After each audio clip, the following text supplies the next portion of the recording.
June August నెల వచ్చిందంటే చాలు గోదావరి తీరంలో వరదలు అయితే మొదలవుతుంటాయి. కానీ ఒక పక్కన వరదలు అదలకుతలం చేస్తున్నప్పటికీ కానీ వరదల్లో వచ్చిన ప్రతిసారి కూడా గోదావరి తీరానికైతే కొత్త అతిథులు వస్తుంటారు, అలాగే కొత్త రుచులు కూడా వస్తుంటాయి.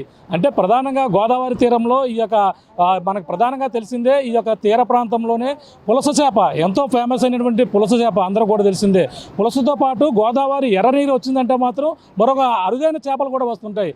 అదే చేపలు మన ప్రధానంగా చూసుకుంటే చీరమీన, అంటే మరి చిన్న చిన్న చేపలు ఉంటాయి, దానినే చీరమీన అంటారు. వాటిని ఈ యొక్క గోదావరి తీర ప్రాంతంలో చీరలతో కూడా పడుతుంటారు. ఓ పక్కన ఎర్రనీరు వచ్చి గోదావరి ఈ విధంగా పొంగుతుంటే మరో పక్కన చీరలతో చేపలు పడుతూ అలాగే వలలతో కూడా చేపలు పడుతూ ఈ యొక్క ధవళేశ్వరం కావచ్చు యానం పొడుగునా కూడా చేపలు పడుతుంటారు. తాజాగా ఒక ఏదైతే మనకి పులసగా చెప్పుకున్న పులస ఇతర ప్రాంతాల నుంచి ఇక్కడ వలస రావడం, ఆ ఇలస కాస్త పులసగా మారడం ఇవన్నీ కూడా తెలిసిందే. తాజాగా యానంలో ఒక పులస చేప కేజీన్నర పులస చేప కూడా లభ్యమైంది. దానిని కూడా ఒక మాంసప్రియులు ఎవరైతే ఉన్నారో చేపల ఇష్టంగా తినేవారు వాళ్ళు ప్రధానంగా 15,000 రూపాయలకైతే కొనుగోలు చేసినటువంటి పరిస్థితి ఉంది. తాజాగా మనం చూసుకుంటే ధవళేశ్వరం వద్ద చీరమీనలు అయితే సందడి చేస్తున్నాయి. ఓ పక్కన యానం వద్ద పులసలు సందడి చేస్తుంటే ఈ యొక్క ధవళేశ్వరం వద్ద కూడా పులసలు వస్తుంటాయి. కానీ ఇప్పుడు ప్రస్తుతం ఎర్రనీరు ఎక్కువగా పోటెత్తుతున్న నేపథ్యంలో చీరమీన వస్తుంది మనం చూడొచ్చు.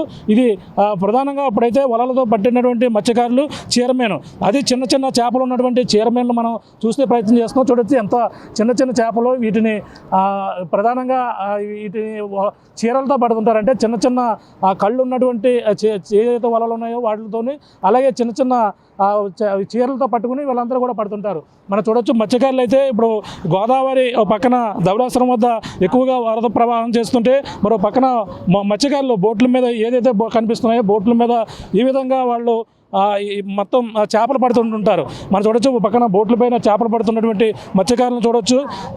ఈ పక్కన ఈ విధంగా చేపలు సందడి, అంటే ఇక్కడ కూడా పులస చేపలు కూడా అధిక సంఖ్యలో లభ్యమవుతుంటాయి. ఇక్కడ ధవళేశ్వరం నుంచి మొదలుకొని ఈ యొక్క ధవళేశ్వరం కాటన్ బ్యారేజ్ మొత్తం ఈ యొక్క పొడవునా కూడా ఈ చేపలు అయితే లభ్యమవుతుంటాయి. అందులో ముఖ్యంగా ఈ గోదావరి వచ్చిన ప్రతిసారి కూడా చీరమైనతో పాటు పులస చేపలు కూడా సందడి చేస్తుంటాయి. ఇక్కడ ఉన్నటువంటి మత్స్యకారులను అడుగుదాం ఇక్కడ ఏ చేపలు ఏదో లభ్యమయ్యి అడిమస్గా చెప్పుకొస్తుంటారు. చెప్పమ్మా వీటిని ఏమంటారు, ఇక ఎప్పుడు దొరుకుతుంటాయి? చీరమని అంటారండి. గోదావరి వచ్చి ముందు దొరుకుతుంది, వరద వచ్చి ముందా? ఎలా పడతారు వీటిని? వాళ్ళతో పడతామండి. దోమతెర ఉంటది కదా ఆయనతో పడతాం. అంటే చీరలతో కూడా పట్టేవారు కదా అప్పుడు అండి. అప్పుడు ఇప్పుడు దొరుకుతుంది కాబట్టి వాళ్ళతో పడుతుంది. వాళ్ళతో పడుతున్నారా? ఎప్పటి నుంచి ఎప్పుడు పడతాయి ఈ యొక్క చేపలు దొరుకుతాయి మీకు? జూన్ నెలలో పడతాయండి ఎక్కువ, వరద వచ్చేప్పుడే. వరద వచ్చినప్పుడేనా? అంటే వరద వచ్చినప్పుడు ప్రధానంగా రెండు రకాలు, అంటే ఒక పక్కన చైర్మన్తో పాటు పులస కూడా ఫేమస్గా చెప్పుకొస్తుంటారు. వచ్చిందండి, పడుతుంది. ఏంటి ఇప్పుడు ఎలా అమ్ముతారు వీటిని? మామూలు తవ్వల లెక్కన సేర్లు లెక్కన అమ్ముతారు. ఇప్పుడు మీరు అయితే ట్రైల్లో చెప్తారు, బయట అయితే తవ్వల మామూలు చేతితోటి అలాగా ఇంతనే పెట్టి ఒక 100-200 అలా పెడతారు. టేస్ట్ ఎలా ఉంటుంది? బాగుంటుంది. బాగుంటుందా? ఎంత ఉండొచ్చు మామూలుగా తవ్వ అంట? కేజీ ఎంత ఉండొచ్చు? కేజీ వచ్చి ఒక 100 రూపాయలు ఉంటుంది. 100 రూపాయలు ఉంటుందా? బాగా టేస్ట్గా ఉంటుంది, బాగా ఇష్టం. కొనడానికి ఎక్కడ దూరం నుంచి వస్తుంటారా? నిజమేనా? వస్తుంటారా? బాగా. ఎన్ని దొరికాయి పొద్దు నుంచి? ఎంతమంది పడితే ఇది దొరికిందండి ఇవాళకి. 15 మంది పడితే ఇవాళకి ఇది దొరికింది. మొదటి రోజు 15 మంది పట్టారు. ఇక్కడ నుంచి పులసలు కూడా పడుతుంటాయి మీకు? పడుతుంటాయండి. పులసలు కూడా ఎక్కడ ట్రై చేస్తారా? పడుతుంటాయండి. ఓకే, చూస్తున్నా ఇదైతే ఇప్పుడు చైర్మన్ టైం కాబట్టి ఇప్పుడు చీరలతో పట్టేవాడు చేపల్లో చూడొచ్చు. బాబాయ్ చీరలతో కూడా పట్టేవారు కదా చైర్మన్? పట్టేవాడు అండి. చీరమని కోకలతో పట్టేవాడు అండి. చీరమని పట్టాక వెనకాల గడ్డ తగ్గిందంటే పులసలు పడతాయండి. పులసలు అంతే. టెక్నాలజీ మారిపోయింది, వల్ల కూడా వచ్చేది అట్లకి చైర్మన్కి.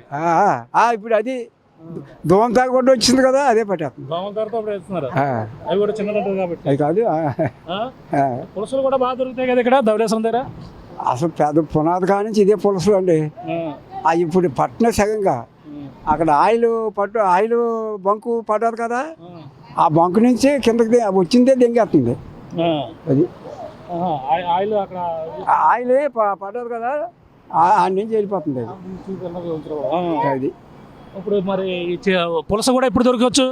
ఈ బెడ్డ తగ్గినది పడతాయి కొద్ది సెదిళ్ళు. ఆల్రెడీ ఇప్పుడు చేపలు ప్రధానంగా పులస ఆల్రెడీ యానంలో పులస దొరికిందంట. అది మొత్తం ఎంత 15,000కి ఎంతకి వెళ్ళిందంట? వెళ్తుందండి. ఈ సైజ్ చేప 15 అవసరం అయితే 20,000-25,000 వద్దండి. పులస పులస. పుస్తులమైన పులస తినాలంటారు, అందుకని కొనుక్కొని వెళ్తారు కదా. ఆ పుస్తకాలు అమ్మేసి పెద్దలు వండుకుంటూ ఆయన నీళ్ళు చూడడం లేదే. ఓకే, అది ఇది పరిస్థితి మనం చూస్తే ఇప్పుడు అయితే ఇక్కడ పులస సందడితో పాటు పక్కన చైర్మన్ సందడితో మత్స్యకారులు అయితే సందడిగా వాతావరణం నెలకొంది. పక్కన ఇప్పుడు ఏదైతే గోదావరి ఈ యొక్క ధవళేశ్వరం వద్ద ఎర్రనీరు వచ్చిన నేపథ్యంలో ఇక్కడ చైర్మన్ అయితే సందడి చేస్తున్నారు. అలాగే మత్స్యకారులందరూ కూడా 10 మంది కష్టపడితే ఉదయం నుంచి ఇప్పుడు దాకా కష్టపడితే ఒక ట్రేతో పట్టుకెళ్తున్నటువంటి మనం చూడొచ్చు. అవే చైర్మన్ ఇప్పుడు ట్రేతో అయితే పట్టుకెళ్తున్నారు. 10 మంది కష్టపడితే ట్రే ఈ యొక్క ఇప్పుడు ఉన్నటువంటి చైర్మన్ చిన్నవి దొరికాయని కూడా చెప్పుకొస్తున్నారు. గతంలో వలలతో అంటే వలలతో కాకుండా చీరలతో పట్టేవారు. అంటే అప్పుడు అంత చిన్నపాటి వలలు లేవు కాబట్టి ఇప్పుడైతే ప్రధానంగా ఏదైతే దోమతెరలు ఉంటాయి కదా, దోమతెరలు సన్నటి ఈ యొక్క చిన్న చిన్న కళ్ళు ఉంటాయి కాబట్టి దాంతో ఇప్పుడైతే చీరమెన్లు కూడా పడుతున్నామని కూడా మత్స్యకారులు అయితే చెప్పుకొస్తున్నారు.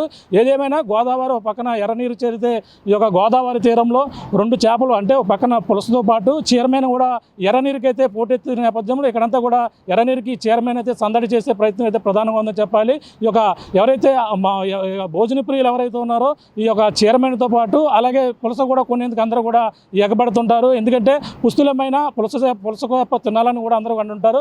ఆ విధంగానే పులసతో పాటు చైర్మన్ కూడా ఇదే సీజన్లో వస్తుంది కాబట్టి చైర్మన్ కోసం ప్రతి ఒక్కరు కూడా దూర ప్రాంతాల నుంచి వచ్చి ఈ ధవళేశ్వరం దగ్గర నుంచి కావచ్చు, యానం దగ్గర కూడా కావచ్చు ఈ యొక్క కొనేందుకు కూడా అందరూ కూడా ఎగబడుతున్నటువంటి పరిస్థితి ప్రధానంగా ఈ యొక్క వరదలు వచ్చే సమయంలో కనబడుతుందని ప్రధానంగా చెప్పాలి. ఇది కూడా ఉన్న తాజా పరిస్థితి. కెమెరా అనిల్తో ప్రకాష్, RTV, ధవళేశ్వరం బ్యారేజ్ నుంచి. తెలుగులో ఫాస్టెస్ట్ న్యూస్ యాప్ ఇప్పుడు కొత్త అవతారంలో 5 సెకండ్లోనే పూర్తి వార్తా సమాచారం మీ చేతిలో. సోషల్ మీడియా ట్రెండ్స్ మీ కళ్ళ ముందుకే live TV and voice search ఆప్షన్స్తో ఇప్పుడే డౌన్లోడ్ చేయండి. యాప్ లింక్ డిస్క్రిప్షన్లో ఉంది.